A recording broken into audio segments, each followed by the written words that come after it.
Rebonjour à tous, merci de votre accueil. Je vous avais présenté un sujet sur l'apologétique l'an passé. Nathanaël m'a proposé cette année un sujet sur la création. Donc, sujet qui peut être un petit peu, voilà, sujet à débat, hein. Donc, je ne sais pas si on est tous exactement d'accord sur ce sujet, mais je vais vous présenter ma position. Donc, moi, je suis ingénieur électricien. Donc, il y a plusieurs sujets là-dedans qui me dépassent.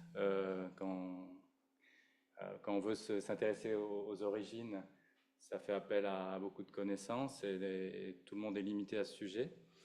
Mais c'est un sujet qui m'a passionné, donc j'ai passé plusieurs mois à lire tous les jours sur le sujet il y a quelques années. Et je m'intéresse encore beaucoup à ce sujet, j'aime bien, parce que ça m'a quelque part fortifié ma foi de m'intéresser à ça. Et, euh, et donc, je trouve que c'est quelque chose de très pratique finalement aussi. Ça nous encourage de s'intéresser à ce qu'a pu faire notre grand Dieu créateur. Ça nous encourage aussi à savoir que la parole, la Bible est fiable. C'est ce que je vais essayer de vous montrer, que c'est si la Bible parle d'histoire, que finalement on peut lui faire confiance. Si elle parle de nos origines, on peut lui faire confiance.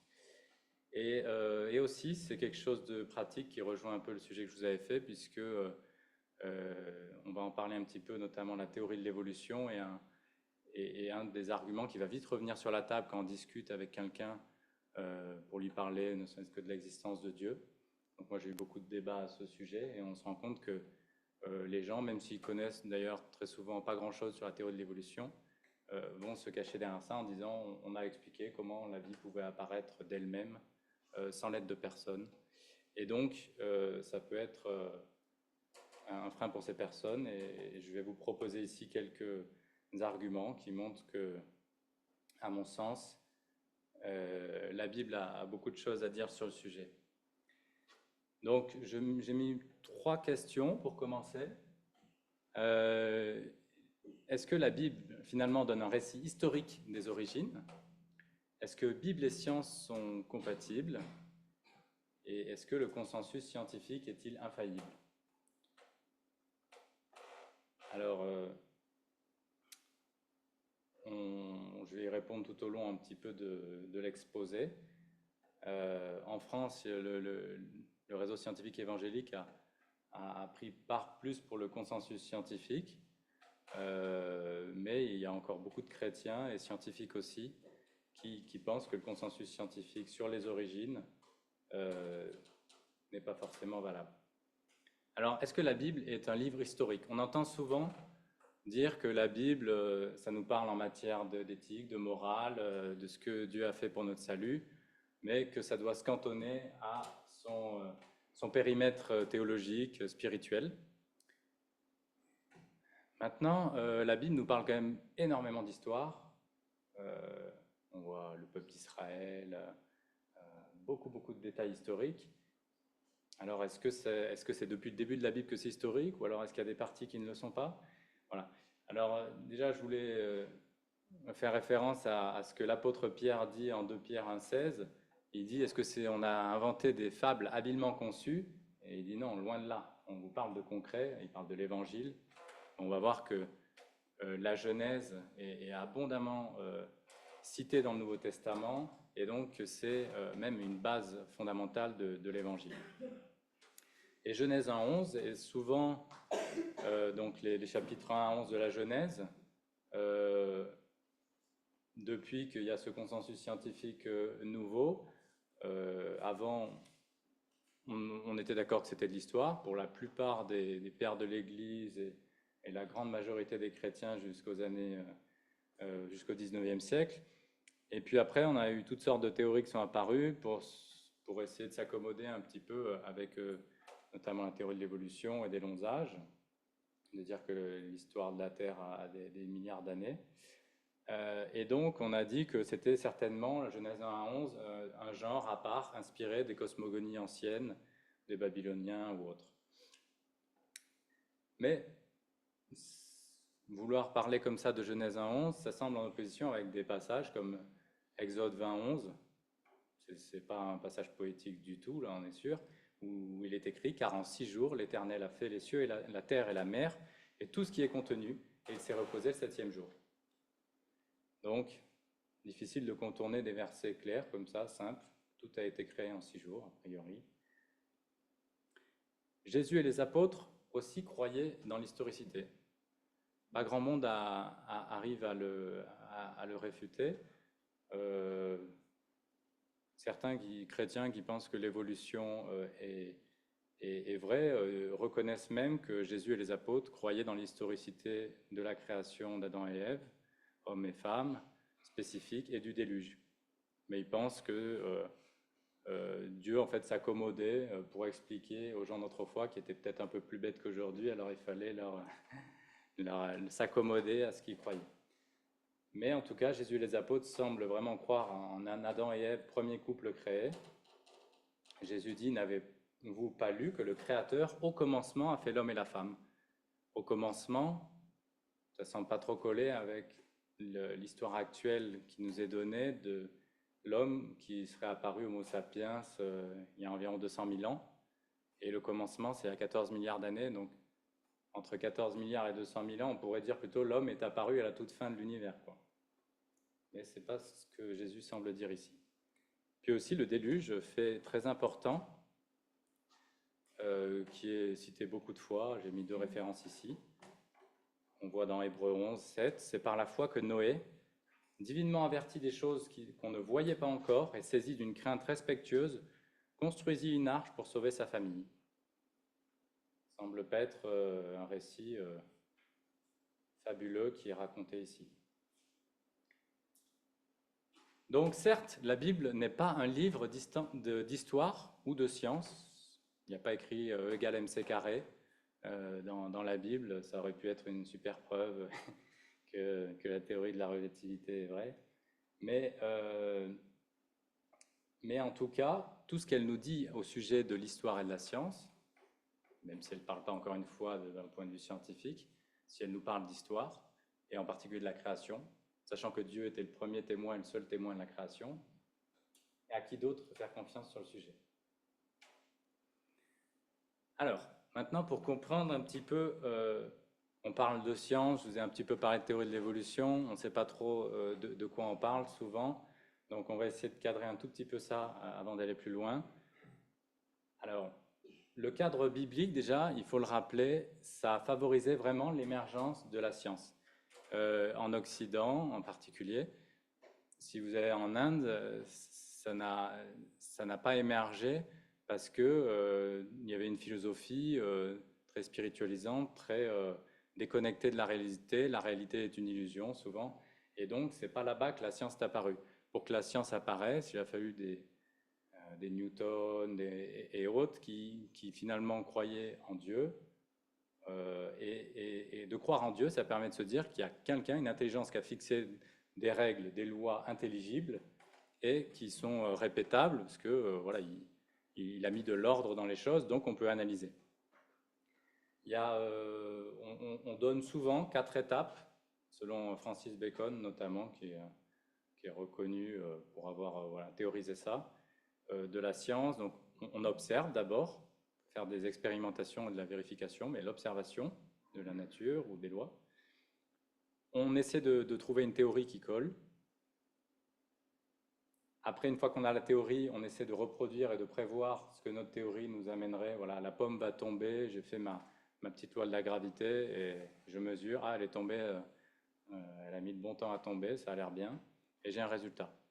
Et après, le résultat, il est valable dans un cadre donné, par exemple la loi de la gravité de Newton, elle a été dépassée par la relativité générale d'Einstein, donc elle n'avait qu'un domaine de validité. Ça reste des modèles théoriques.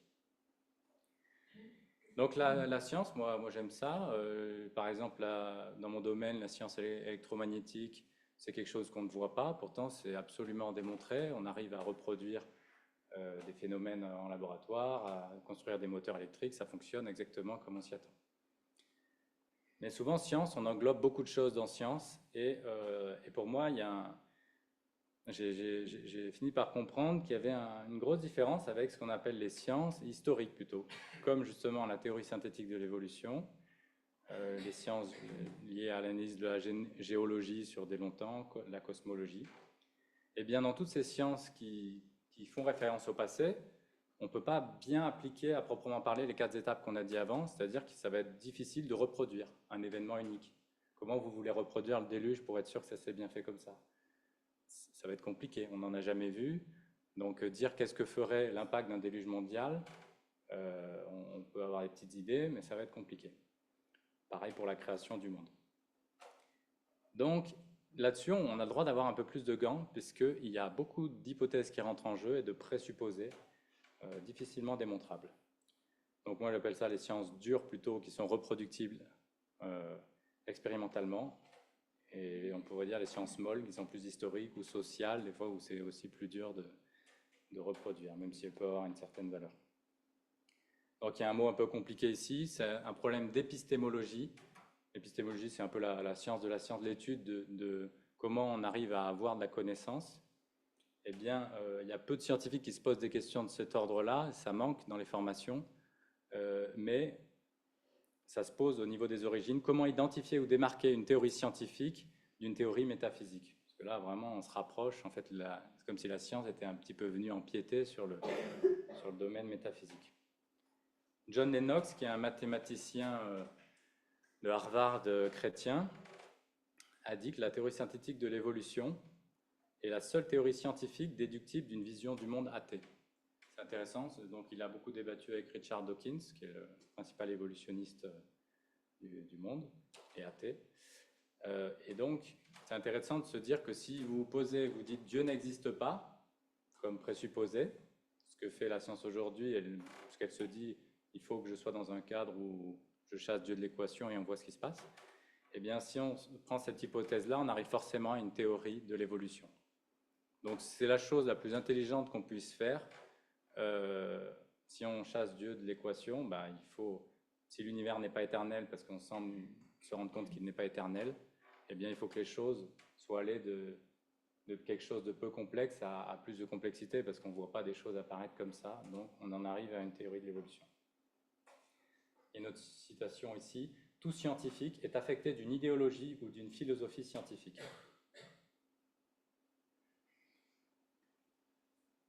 Alors, un petit focus rapide sur la théorie de l'évolution, pour comprendre aussi un petit peu de quoi on parle. Je vais essayer de ne pas la caricaturer. Donc déjà, il y a théorie de l'évolution, c'est un mot, il y a plusieurs évolutions. Dans le sens commun, on peut parler d'évolution pour des petites adaptations d'espèces, on va le voir. Et donc, c'est ce que Darwin a observé, notamment sur les îles Galapagos. Il a vu les pinsons de Darwin, là on ne les voit pas trop, mais il y en a qui ont des gros becs, d'autres des becs tout fins, ils ne mangeaient pas les mêmes graines, et on s'est rendu compte qu'ils étaient tous très proches, ces pinsons, et qu'ils avaient dû, en fonction des îles où ils s'étaient retrouvés, s'adapter à leur environnement, et donc avoir des évolutions qui quand même ne sont pas si mineures, parce que le bec est devenu bien gros sur certains, petits changements alimentaires, etc. Ça, c'est une vraie observation que Darwin a fait. Et donc, il s'est dit, voilà, il y a certainement des dérives génétiques dans les populations qui font qu'il peut y avoir adaptation par une pression de sélection. C'est-à-dire, voilà, l'environnement fait de la pression et ceux qui sont les plus adaptés survivent. Ça, très bien. En fait, tout le monde, finalement, ça a convaincu tout le monde, surtout avec la génétique qui s'est développée plus tard. Eh ben, on arrive bien à comprendre ces phénomènes aujourd'hui. On a réussi aussi, nous les humains, à croiser plein d'espèces de chiens pour faire des espèces de chiens tout à fait différentes qui n'existaient pas avant 1800. Et en 200 ans, il y a eu plein d'espèces de chiens qui parfois même ne peuvent plus se reproduire ensemble ou pas très bien. Donc, on appelle ça des espèces. Mais maintenant, l'idée de Darwin, c'était d'aller plus loin et d'extrapoler, de dire que tout pouvait avoir évolué de cette manière et dans des proportions énormes. Et c'est là que ça coince, et il reconnaissait à l'époque ne pas avoir tous les arguments pour démontrer ça, mais il pensait qu'à terme, on finirait par découvrir que c'était vrai. Donc la TSE, théorie synthétique de l'évolution, c'est pas beaucoup plus que ce que Darwin a conçu, sauf que voilà, les domaines de la génétique, la paléontologie, la biologie ont validé donc ces principes de la microévolution que je vous ai dit, et font comme s'ils avaient aussi validé le principe de la macroévolution, c'est-à-dire que si on peut faire des petites modifications génétiques comme ça, avec un très long temps, on pourra arriver à faire de grosses choses. Sauf que nous, les hommes, quand on a croisé par exemple des vaches pour qu'elles aient plus de lait, voilà, on n'a jamais réussi à faire une vache avec des pies et pas de pattes. Ça pourrait être plus pratique, elle est juste les pies. Ou voilà, qui est vraiment plus de... Non, on est arrivé dans des limites, et maintenant on a le lait maximum qu'on peut faire, mais on est arrivé dans des limites. Comme s'il y avait un cadre qui était donné, avec Dieu qui permette une adaptation à l'environnement de chaque espèce, mais dans une limite donnée, quoi. Un chien ne deviendra pas une baleine avec beaucoup de temps, parce qu'il y a trop de choses, on ne se rend pas compte à quel point il y a des choses qui sont trop adaptées. Donc voilà, il y a des représentations comme ça. À la base, les arbres phylogénétiques, donc ça représentait un arbre qui montait vers la complexité. Mais ça a été rejeté aujourd'hui parce qu'ils disent que ça ferait comme si l'homme il était tout en haut. Alors maintenant, ils préfèrent comme ça représenter un buisson avec un ancêtre commun, la petite bactérie ou la petite cellule. Et puis après, tous ces étages transitoires, on n'a pas trouvé en fait de fossiles vraiment qui soient indubitablement qu'on puisse identifier comme ces étapes transitoires, mais elles sont représentées ici parce que c'est les hypothèses par ressemblance qu'on se dit il a dû avoir un ancêtre là. Donc des représentations comme ça peut conduire à ce qu'on appelle l'antispécisme aujourd'hui. Avant, comme ils avaient représenté l'arbre comme ça conduisait à du racisme, puisque dans Darwin, il disait que les Noirs étaient des sous-races des Blancs, ce qui est totalement contraire à la Bible qui dit qu'on est tous d'un même sang. Donc comme il y a ces problématiques-là, aujourd'hui, ils ont fait un truc comme ça pour montrer qu'on est tous au même niveau, mais du coup, ça nous met au même niveau que les plantes et les bactéries, donc à la limite, on pourrait se dire qu'on n'a aucune valeur supérieure et qu'il ne faut pas marcher sur les fourmis parce que sinon, on est des assassins. Alors, une question qui s'est posée pour justifier cette étape de la macroévolution, où sont les fossiles transitoires entre, par exemple, un animal terrestre et la baleine, ce qui est supposé. Donc, dans les livres, on voit des étapes transitoires souvent bien dessinées pour faire comme si c'était incontournable. Mais on a des déclarations d'évolutionnistes très célèbres comme Stephen Jay Gould, qui a dit l'extrême rareté des formes intermédiaires est le secret professionnel de la paléontologie. Et ce qui l'a conduit à faire une théorie qui s'appelle les équilibres ponctués, qui dit qu'en fait l'évolution, à des moments il y a des pressions de sélection qui font qu'il y a une petite partie de la population qui a été isolée, et boum, il y a eu un saut évolutif très rapide, et donc on ne peut pas trouver le fossile parce que c'est allé très vite. Mais on verra plus tard que c'est quand même très peu probable. Donc l'évolution, c'est sélection naturelle, tout le monde est d'accord avec ça, plus hasard, plus temps, qui ferait qu'on passe d'une molécule à des êtres extrêmement complexes. Maintenant, j'ai pris ce petit tableau de Laurence Tisdale, qui fait des présentations sur le sujet aussi. Donc, on peut voir que si on lit la Bible le plus simplement possible, ça semble vraiment pas coller avec la théorie de l'évolution. On aurait un ancêtre qui soit une bactérie, alors que dans la Bible, on est fait à l'image de Dieu.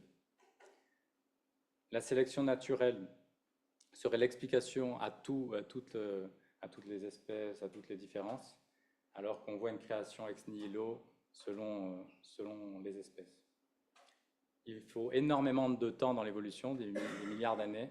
Il faut peu de temps, 6 jours dans la Bible, si on prend au littéral. L'homme est en progression dans la théorie de l'évolution, alors que dans l'histoire biblique, l'homme est en régression. On voit même l'homme, il vivait de nombreuses années au début. Après le déluge, il vit moins longtemps. Il y a de plus en plus de dérives génétiques. Il y a de plus en plus de maladies génétiques. L'homme est égal avec les animaux dans l'évolution, alors que la Bible nous dit qu'on doit dominer sur les animaux, sur la création, dominer, pas écraser, mais avoir une responsabilité dessus. Il n'y a pas de moralité explicite avec la théorie de l'évolution, puisqu'on vient du... Comment faire confiance même à son cerveau si toutes nos pensées sont le fruit d'événements chimiques aléatoires? Comment encore on peut se faire confiance et dire que quelque chose est vrai ou n'est pas vrai? Si c'est l'évolution qui nous a guidés, en fait on est là pour notre survie, donc on peut croire à des mensonges s'ils nous arrangent pour la survie. Il y avait une hiérarchie des races dans l'origine des espèces de Darwin, alors qu'on est tous d'un même sang. Et enfin, dans la théorie de l'évolution, quelque chose qui, pour moi, est un des arguments principaux, il y a une mort qui est nécessaire au processus, c'est-à-dire que Dieu aurait créé, s'il s'est servi de l'évolution, de la mort, il se serait servi de la mort sur des millions de générations pour arriver à des êtres qui commencent à tenir la route. Et c'est ce qu'on verrait dans les fossiles, c'est plein d'animaux qui s'entretuent, même des homo sapiens qui se mangent les uns les autres, qui s'entretuent. Et si tout ça est avant la création d'Adam, eh bien, ça contredit le récit que la mort est apparue après la chute, alors qu'on avait un monde bon, où la mort n'était pas là. Et dans la Bible, la mort, c'est le grand ennemi.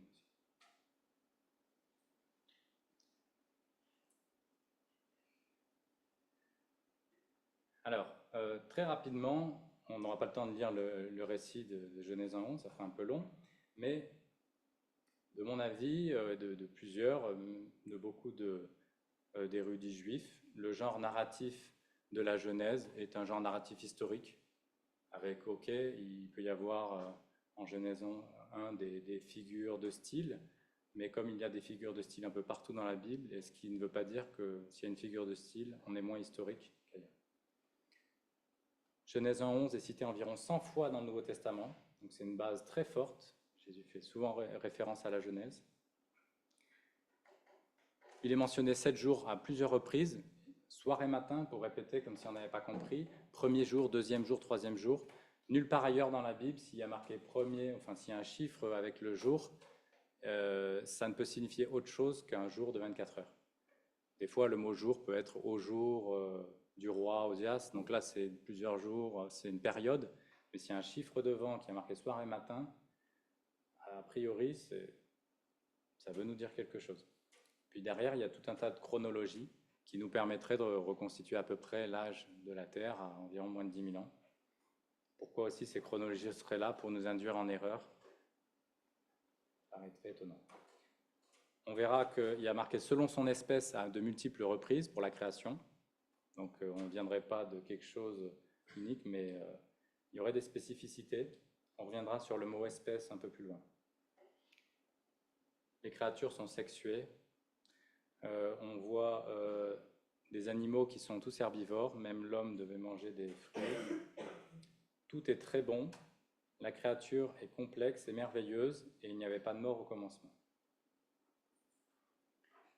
Maintenant, on voit une prévision finalement du rejet du Créateur par ceux qui tiennent la vérité prisonnière, qui était annoncée en Romains 1:20. En effet, les perfections invisibles de Dieu, sa puissance éternelle et sa divinité se voient depuis la création du monde. Elles se comprennent par ce qu'il a fait.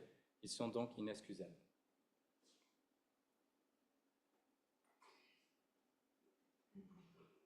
Alors que dans la théorie de l'évolution, si on écoute par exemple Guillaume Lecointre, qui est un des plus connus français, dans toutes ses conférences, j'en ai regardé, il ne passe son temps qu'à dire ce qui est mal fait dans l'être humain pour essayer de démontrer que ça viendrait de l'évolution.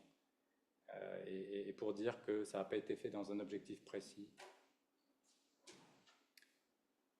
Alors, quelques arguments pour la création. John Sanford, un ancien athée américain qui est généticien, très connu, il est devenu chrétien et après il est même devenu chrétien créationniste, donc il a rejeté la théorie de l'évolution. Et en particulier par son domaine, il se rend compte que les mutations sont délétères ou neutres dans le meilleur des cas, mais pas d'ajout d'informations. Des fois, vous entendrez une telle bactérie a survécu à un antibiotique au bout de plusieurs générations. cette bactérie, elle a perdu de l'information génétique à force de se faire taper dessus. Comme quand on se fait taper dessus plusieurs fois sur la main, on a la peau qui devient calleuse, et donc on va résister mieux aux coups. Est-ce que ça veut dire que c'est une évolution, qu'on a rajouté de l'information génétique, et qu'avec des choses comme ça, on pourrait avoir un nouveau membre qui arrive avec beaucoup, beaucoup de temps? A priori non, puisqu'on se rend compte que pour résister, ces bactéries, en fait, ça a tapé et ça fait une perte d'informations génétiques qui les a rendues plus costauds, en fait. Donc il peut y avoir, ces mutations délétères peuvent parfois avoir un effet bénéfique. Ça ne veut pas dire qu'elles permettent d'augmenter l'information. L'évolution d'espèces sexuées semble très improbable à minima. C'est compliqué pour la théorie de l'évolution d'expliquer ça, parce que on a beau dire des milliards d'années, des millions d'années qu'il faut pour que ça fonctionne. Imaginez à chaque fois, il faut qu'il y ait un individu qui évolue avec tous les organes sexuels qui existent dans la diversité de la création. À chaque fois, il faut que l'organe masculin corresponde à l'organe féminin. On connaît qu'il y a déjà de l'infertilité chez les hommes actuellement. Si on devait en plus évoluer d'organes l'un d'un côté et l'un de l'autre, eh bien, l'homme, s'il a évolué un peu avant et qu'il ne trouve pas une femme pour aller avec lui, eh bien, ça s'arrête et toutes ces mutations génétiques sont perdues. Même dans la théorie où il pourrait avoir de nouvelles mutations. C'est très compliqué, ça paraît improbable. L'ADN, c'est une langue ayant un sens et c'est le produit donc d'un émetteur intelligent, pas du hasard. Aujourd'hui, on cherche si les aliens nous envoient des messages. Il y a vraiment beaucoup d'argent qui est mis là-dedans pour voir s'il y a des gens au bout de l'univers qui veulent nous envoyer des messages. Et depuis 40 ans, on essaie de capter les bruits qui viennent de l'univers et on ne trouve rien qui ressemble à un message codé. Donc c'est bien qu'il y a une théorie de l'information et qu'on sait distinguer un message qui a du sens d'un message absurde qui n'a pas de sens. Eh bien l'ADN, tout le monde est d'accord pour dire que c'est un code d'une complexité incroyable et qui permet de coder toute la vie et dans une densité qui est incomparable avec nos disques durs. C'est pour ça que tout le monde essaie maintenant de reproduire l'ADN pour faire du stockage. Ensuite, on a une complexité irréductible du vivant. On pense qu'il doit apparaître fonctionnel, sinon ça paraît assez absurde. Comment un vélo pourrait apparaître au début, ne serait-ce qu'avec tout qui aille bien, mais il manque une roue. Il ne roulera jamais. Donc s'il devait se reproduire ce vélo avec un autre vélo, bon, c'est une image un peu... Mais du coup, ça ne fonctionne pas dès le début. Pour que ça fonctionne, il faut tout de suite que tout fonctionne. Et en plus de ça, disons qu'on pouvait imaginer beaucoup de choses à l'époque de Darwin, on ne peut pas lui en vouloir trop, parce qu'on n'avait aucune connaissance, ne serait-ce de comment fonctionne une cellule. Pour lui, une cellule, c'était quelque chose qui était tout simple. Et la complexité d'une cellule, c'est juste incroyable. Là, vous voyez un petit monde cellulaire, avec le noyau au milieu et plein de machines moléculaires à côté. Et pour que tout ça fonctionne, c'est quelque chose de magnifique. Et je vous montre une vidéo d'une des machines moléculaires. Il y en a des tas comme ça dans la molécule et qui me parlent un peu parce que c'est comme un mini-moteur alternateur. Donc les électriciens n'ont pas inventé grand-chose. J'aurais pu mettre le son. Bon, c'est pas grave.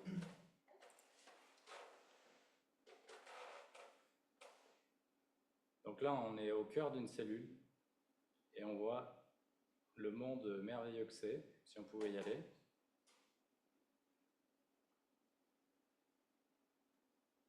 Et on va zoomer sur une toute petite partie.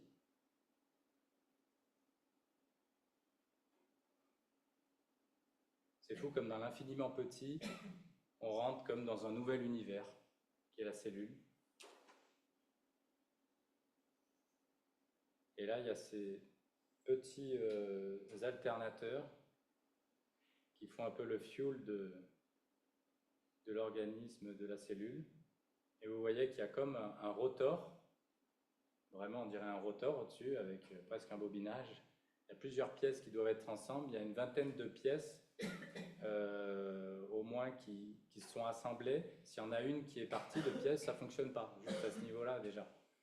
Et ce petit rotor, comme on a sur les voitures, on a une sorte d'arbre à cames là, avec une petite excroissance là aussi qui vient taper up et qui libère un ATP à chaque fois. Je crois que la rotation elle est hyper rapide en plus, ça peut aller dans un sens, dans l'autre. C'est assez incroyable.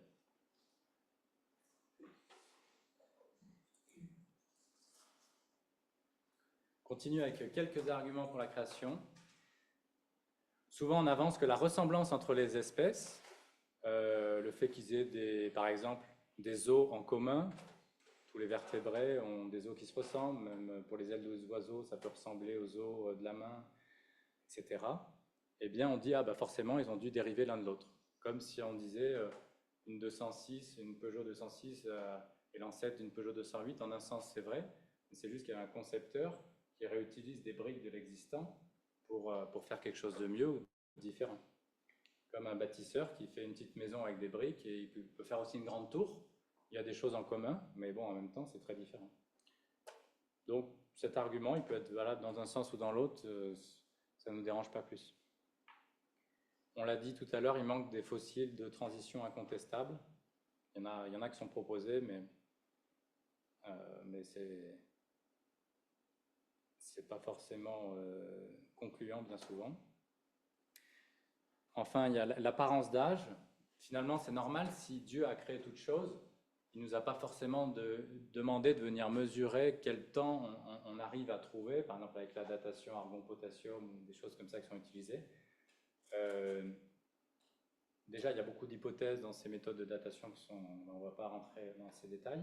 Mais en plus, si Dieu a créé Adam mature, par exemple ayant la vingtaine, il ne l'a pas créé comme un bébé parce qu'il n'y avait pas de maman pour s'occuper de lui. Et donc, quelqu'un qui serait arrivé, qui aurait mesuré son âge, il aurait dit, bah, cet homme-là, il a 30 ans, il n'est pas né de la dernière pluie. Bah, pourtant, si, il venait d'être fait. Pareil, quand Jésus a changé l'eau en vin, à Cana, si on avait eu un petit scientifique d'aujourd'hui qui prenne le vin et qui regarde, et ben, il aurait sûrement dit, ah, celui-là, il a vécu 20 ans dans un bon fût en chêne, là, et il est au top, ce vin. Mais en fait, non, il venait d'être créé. Donc, c'est pas un grand problème. La génération spontanée, enfin, a été réfutée par Pasteur. À une époque, on croyait que la vie pouvait apparaître dans les bateaux quand on laissait un sac de graines ou quoi. Et après, ils ouvraient, il y avait des bêtes dedans. Ils disaient, bah, il y a des insectes qui se sont créés, comme ça, ex nihilo. Et Pasteur avait montré que si c'était stérilisé, etc., qu'il n'y avait pas de germes ou de petits œufs qu'on avait laissés, eh bien, il n'y avait rien qui sortait. Et bien aujourd'hui, on appelle l'abiogenèse la recherche de la vie à partir de la non-vie. Donc on essaie de remettre au goût du jour cette histoire de génération spontanée en disant que peut-être avec des millions d'années, des milliards d'années, ça finira par être possible.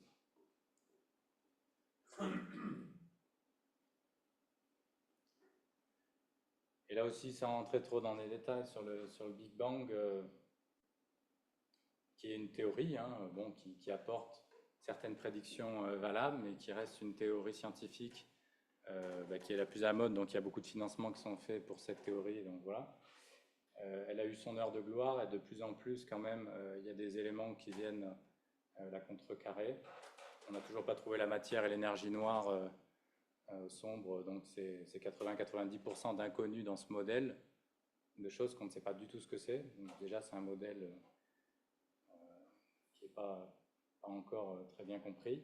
Et en plus, le dernier télescope James Webb, qui a été envoyé très très loin de la Terre, il commence à faire les premières images magnifiques du fond de l'univers.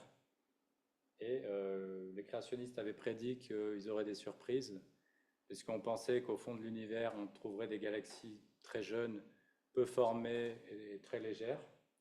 Et en fait, on trouve tout l'inverse, on trouve des énormes galaxies, aussi bien formées que les autres, aussi grosses. Et donc, finalement, c'est allé plus vite que prévu le Big Bang. Alors qu'il y a déjà des problèmes où ils trouvaient que ça allait trop vite le Big Bang, qu'il fallait que l'inflation soit plus rapide que la vitesse de la lumière. C'est déjà un problème. Donc.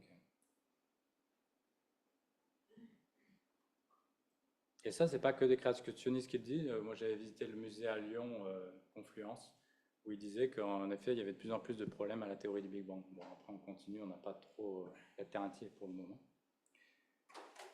Bon, je sais pas, je suis un peu long, hein, je crois. Il reste le déluge. Je vais essayer d'accélérer un petit peu, ou alors on peut s'arrêter là si on y va. Alors, moi, j'aime beaucoup ce verset qui m'a vraiment frappé et qui est assez incroyable. En 2 Pierre 3, il est écrit: sachant avant tout que dans les derniers jours, il viendra des moqueurs avec leur raillerie, marchant selon leur propre convoitise et disant: où est la promesse de son avènement? Car depuis que les pères sont morts, tout demeure comme dès le commencement de la création. Ils veulent ignorer en effet que des cieux existèrent autrefois par la parole de Dieu, de même qu'une terre tirée de l'eau est formée au moyen de l'eau, et que par ces choses le monde d'alors périt, submergé par l'eau, tandis que par la même parole les cieux et la terre d'à présent sont gardés et réservés pour le feu, pour le jour du jugement et de la ruine des hommes impies. Ce qui est incroyable dans ce verset, c'est que c'est des choses qui ont été un peu prévues par l'apôtre et qui vraiment, je trouve, ça va vraiment à notre contexte. C'est-à-dire que les hommes veulent ignorer. Il y a quelque chose de volontaire, de trouver quelque chose qui nous permette de dire, en fait, il n'y a pas de créateur, et en fait, il n'y a rien qui bouge depuis le commencement. Il revient quand, votre Jésus? On ne l'a toujours pas vu revenir. Et ils veulent ignorer que le monde d'alors a péri par les eaux du déluge. Eh bien, tout le monde acceptait le déluge jusqu'aux années, jusqu'au 19e siècle, avec Charles Darwin et Charles Lyell. L'un est géologue, Charles Lyell, et Darwin d'ailleurs était théologien à la base. Donc quand on nous dit qu'on ne peut pas faire de science, il avait juste une formation théologique. Et malheureusement, son hypothèse l'a fait s'écarter de la foi avec le temps. Sa femme était chrétienne, elle lui a écrit une très belle lettre, très touchante. Et Darwin disait qu'il pleurait à chaque fois qu'il lisait cette lettre. Elle lui disait: je trouve que ta théorie t'emmène sur quelque chose qui me fait peur. Et malheureusement, ça l'a... Je ne pense pas qu'il soit mort chrétien, malheureusement. Et en fait, on voit que ce déluge, il a été nié volontairement depuis le 19e siècle. Et c'est ce qu'on appelle l'uniformitarisme. Avant cette période, en géologie, il y avait le catastrophisme. On pensait que le déluge expliquait beaucoup de choses dans la géologie. Après, on a dit non. C'est l'uniformitarisme géologique. Donc, l'uniformitarisme, c'est de dire que tout demeure comme tel le commencement.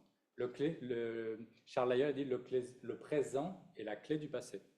Si je vois qu'aujourd'hui, pour mettre quelques millimètres de sédimentation, il me faut 10 ans, ben j'extrapole, et ben pour avoir le Grand Canyon, il me faut des millions d'années.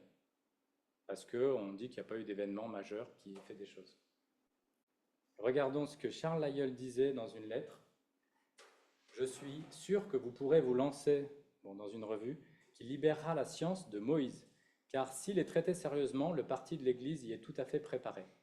Ce qui a été vrai, parce que l'Église a finalement très vite adopté ces thèses.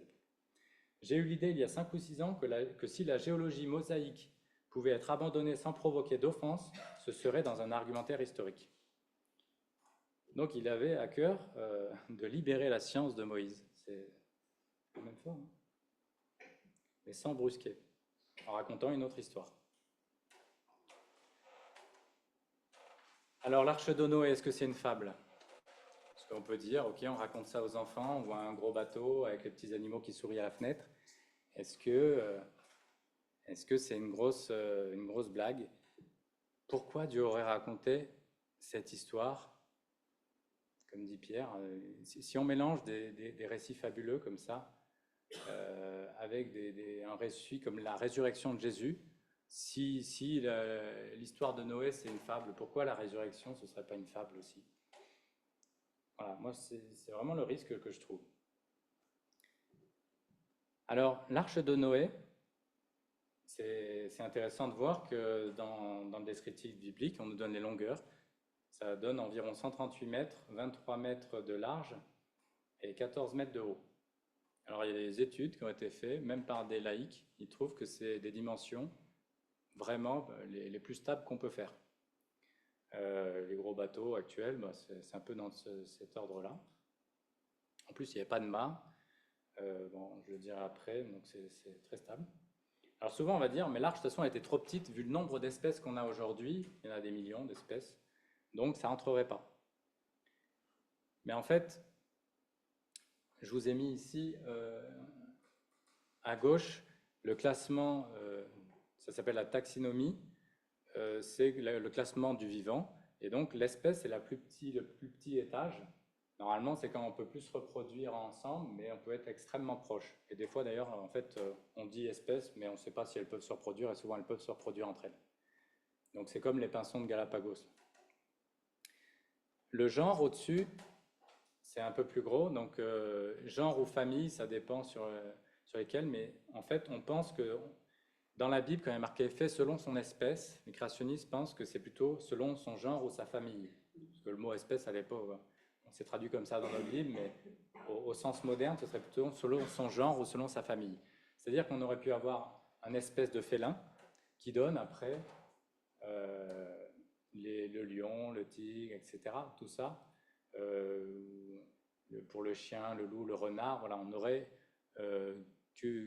qu'un animal de ce type avant.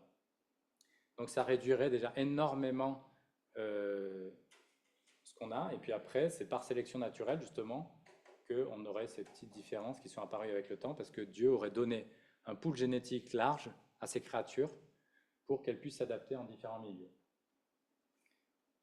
Donc, si on arrive à ça, il y a environ 8000 genres de vertébrés qui respirent, ce qui devait être emmené dans l'arche. Donc si on en prend 2 à chaque fois, bon, il y en avait 7 pour les animaux purs, mais ça ferait environ 16 000 animaux dans l'arche. Or, l'arche pourrait contenir 100 000 animaux de la taille d'un mouton. Et donc 16 000 animaux, ça rentre très facilement parce qu'il n'y a qu'un animal sur 10 qui est plus grand qu'un mouton.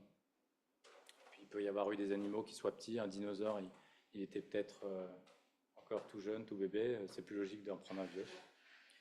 Et puis c'est Dieu qui les a amenés dans l'arche, donc il a pu les choisir. Vous voyez, l'image que j'ai mise, c'est l'Ark Encounter. Donc c'est une vraie reproduction à dimension réelle aux États-Unis, dans le Texas. J'aimerais bien le visiter, ça a l'air sympa, et vous explique tout, comment c'était possible de faire. Et on peut rentrer à l'intérieur, voir comment ils ont pu ranger les animaux, prévoir les stocks de nourriture. Donc, on l'a dit tout à l'heure, ça peut résister au déluge très bien, un bateau comme ça. Il était enduit de poids pour l'étanchéifier. Et est-ce que c'était impossible à construire? Bon, déjà Moïse a eu 70 ans pour le faire. C'est un très gros bateau, mais il a peut-être été aidé, on ne sait pas. Et déjà Dieu l'a aidé. Et on a eu quand même dans l'Antiquité, en 240 avant Jésus, des bateaux quand même immenses. Hein. Le Syracusien faisait 120 mètres de long déjà. Donc les gens savaient faire de belles choses depuis longtemps. Et très rapidement, sur la géologie du déluge, donc moi je pense, même si je ne suis pas du tout un expert dans le domaine, qu'on a une aussi bonne explication de tout ce qu'on voit au niveau géologique par un déluge que par les théories actuelles. Parce que déjà, si d'un point de vue biblique uniquement, il y a beaucoup de chrétiens maintenant qui veulent essayer de dire, bon, bah, c'est peut-être qu'un déluge local, parce qu'aujourd'hui on nie qu'il y a un déluge au niveau scientifique. Et s'il y avait eu un petit déluge local près de la mer Noire, comme c'est dit aujourd'hui, ça aurait fait une vague de 100 mètres de haut. Et en fait, les gens, ils pouvaient partir sur les collines à côté, il n'y aurait pas eu de mort, il n'y aurait eu rien du tout. Et ça aurait, quel intérêt de faire une énorme arche pour un déluge local comme ça? Et surtout, si l'inondation avait été locale, Dieu aurait menti parce qu'il a dit qu'il mettait son arc dans le ciel pour dire qu'il n'y aurait plus jamais de déluge, comme il l'avait fait. Et donc, des déluges locaux, on en a bien souvent. Il y a des pays entiers qui ont été inondés parfois. Donc, Dieu aurait menti si c'était ça un déluge. Ensuite, la quantité d'eau énorme, on a du mal à se l'imaginer, mais si on a 1 kilomètre d'eau au-dessus, ça donne des pressions folles. Donc, ça peut faire associé aussi à des mouvements certainement de plaques tectoniques. On pense qu'il y a eu, voilà, il y a les sources du grand abîme qui s'ouvrent, il y a marqué des choses, il y a plusieurs théories qui sont faites chez les créationnistes à ce sujet. Mais enfin, tous ces bouleversements auraient vraiment changé la géologie mondiale. Et on imagine des énormes quantités d'érosion. On voit les vallées hyper larges, souvent avec une petite rivière au milieu. Ce n'est pas cette petite rivière qui a creusé la vallée, donc on dirait qu'il y a eu quelque chose d'impressionnant. Et pareil pour le Grand Canyon, on voit des strates, et souvent on ne voit pas de couches où il y a pu avoir de la végétation ou quoi, donc ça fait comme des empilages de différents matériaux triés par le déluge. Ensuite, on a énormément d'eau dans les fosses océaniques, etc. Donc s'il y avait moins de relief avant le déluge, eh bien, il y avait largement assez d'eau pour faire, on imagine 2,7 km d'eau sur la surface s'il n'y avait pas de montagne ni de fosse sous-marine. Ensuite, un fossile, souvent on va dire que c'est des millions d'années qu'il faut pour en faire un, mais il y a beaucoup d'évolutionnistes qui se sont rendus compte maintenant qu'on pouvait faire même en laboratoire un fossile, donc avec une forte pression et de la chaleur, en le mettant dans une galette de terre bien compacte, et bien on arrive à reproduire des fossiles plus vrais que nature. Et donc là on voit un poisson en train de manger un autre poisson fossilisé. Donc on imagine pendant le déluge, là, il est en train de manger, et puis pam, il y a la boue qui le recouvre, il se fait écraser par le poids de l'eau, et ça fait que les minéraux vont rentrer, remplacer ces eaux par des minéraux. Donc ça explique bien pourquoi aussi on en retrouve en haut des montagnes beaucoup d'animaux marins. Et puis on a environ 200 récits du déluge dans toutes les civilisations. Et la version biblique, c'est la plus factuelle, qui est la moins folklorique. Même une lettre chinoise où on voit un bateau, 8 personnes dessus, donc ça représente le déluge. Voilà, j'arrive à la fin. Donc rapidement, pour moi, ce sujet, il a des implications théologiques quand même, et sur notre vision du monde assez fortes.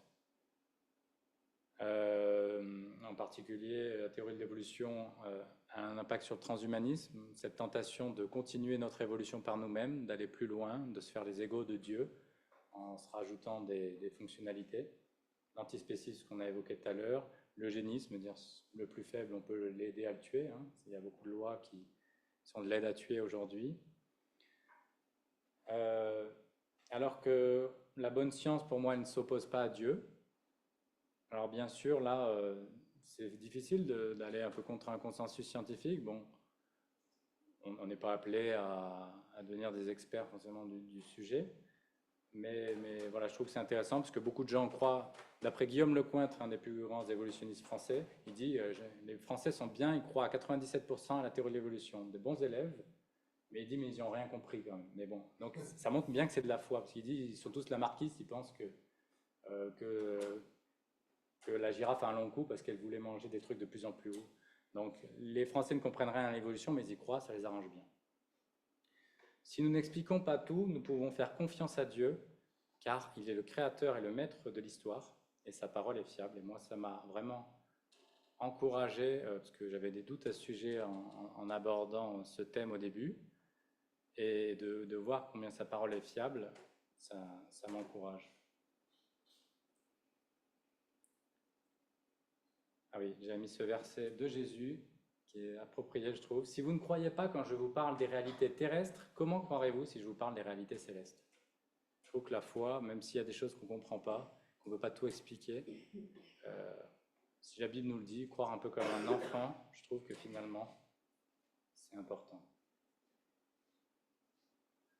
Voilà. Merci pour votre attention. Et si vous avez des questions, des remarques ou des désaccords, sans souci. La science est devenue une religion. Un peu. La scientologie. Ouais. 1990 environ, aux États-Unis, déjà, France, etc., c'est devenu une religion. Un peu, ouais. Ils sont exemptés d'impôts en plus. C'est très malin. Le scientisme, on dit, ouais, est un peu une dérive parce que souvent dans les cursus scientifiques, déjà, il n'y a aucune philosophie. On ne leur fait pas comprendre qu'ils sont dans un cadre qui n'est pas le cadre de la vérité, mais juste un cadre où on dit on ne va pas considérer Dieu, on va se placer dans un contexte matérialiste pour ne pas faire mettre Dieu dans l'équation. Mais ça ne veut pas dire que Dieu n'existe pas. C'est un cadre qui se donne comme ça. Et ce cadre qui n'est pas problématique pour étudier une pomme qui tombe d'un arbre devient problématique si on se dit qu'on va réfléchir aux origines. Et là, beaucoup de scientifiques ne se rendent pas compte qu'ils sont dans une philosophie qui les influence. Donc je ne pense pas qu'ils le font exprès, ils sont convaincus souvent. Et il y en a plein qui disent qu'ils n'ont juste pas d'autre choix, ça leur paraît même à eux, souvent absurde la théorie de l'évolution, mais ils n'ont pas d'autre choix que de croire que c'est un fait et en fait que ça a bien dû se passer comme ça.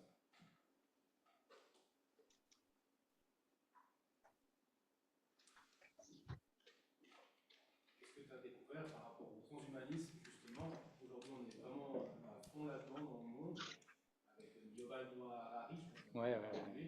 qui a fait Homo Deus, le livre, l'homme-dieu. Je sais pas si tu as fait un peu des liens. Ah ben, les liens, ils sont forts. Vous pouvez regarder une conférence de Georges Lemaître, qui est décédé il n'y a pas longtemps, malheureusement, mais qui est sur... vous trouvez ça sur Internet, sur le site Bible et Sciences Diffusion. Il avait fait ça à porte ouverte en 2019, sur le thème du transhumanisme en relation avec la théorie de l'évolution. Et c'est vraiment... philosophiquement, à chaque fois que vous lisez un livre, comme tu as cité ou autre, à chaque fois, ça va être relié à la théorie de l'évolution. On prend en main notre évolution. On est arrivé comme ça par évolution, maintenant on la prend en main pour aller plus loin, devenir des dieux, enfin, devenir, voilà, chasser la mort. En fait, il y a plein de choses qui les attirent dans le transhumanisme qui sont légitimes. Et ça peut être une base, si on connaît quelqu'un qui est attiré par ce courant. Ah bah oui, tu veux pas mourir, bah, je comprends. Bah, la Bible, en fait, elle apporte une vraie solution que la technologie t'apportera pas comme il faut. Et vivre pourquoi, pour qui, jusqu'à quand, quel est le sens de ta vie aussi, ça n'y répondra pas.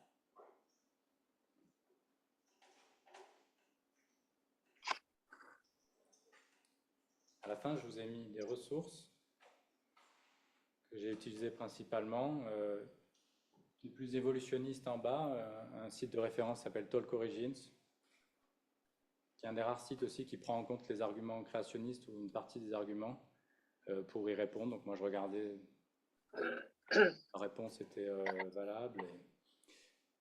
Ensuite, il y a les sites des évolutionnistes théistes, donc des chrétiens, qui acceptent la théorie de l'évolution. Donc il y en a aussi différents. Hein. Là, j'ai mis Lydia Jager, qui est plutôt intermédiaire, c'est-à-dire qu'elle croit quand même à l'Adam historique, donc elle essaie de conserver au maximum un certain degré d'historicité. C'est un peu dérangeant, parce que dans son livre de la Genèse au génome, elle a fait la promotion de plusieurs qui, pour moi, vont extrêmement loin, et donc nie l'historicité d'Adam et Ève, voire des fois de Moïse, et pour moi, là, après, quand on commence à nier l'historicité, où on s'arrête, quoi. Et ensuite, il y a le dessin intelligent, qui n'est pas forcément chrétien. Il y a de tout dans ce mouvement, mais qui accentue sur le fait que la science, même sans utiliser la Bible, montre qu'il y a un créateur. Donc ils font de très belles vidéos, des bons contenus. Par exemple, Michael Denton, c'est un agnostique, j'ai lu son livre il n'y a pas longtemps, L'évolution, une théorie en crise. Donc il n'est pas croyant, mais il avait fait du bruit avec ce livre, parce que c'est un biologiste réputé, donc c'est ce livre qui est à l'origine du mouvement. Et on a aussi John Lennox, qui est plutôt dessin intelligent, entre dessin intelligent et créationnisme, on va dire. Et ensuite, ce qu'on appelle créationnisme au sens strict, même si les évolutionnistes théistes disent que Dieu a créé aussi, mais grâce à l'évolution. Et ce qu'on appelle aujourd'hui créationniste, c'est ceux qui pensent que vraiment création littérale en 6 jours. Donc là, il y a les sites les plus connus.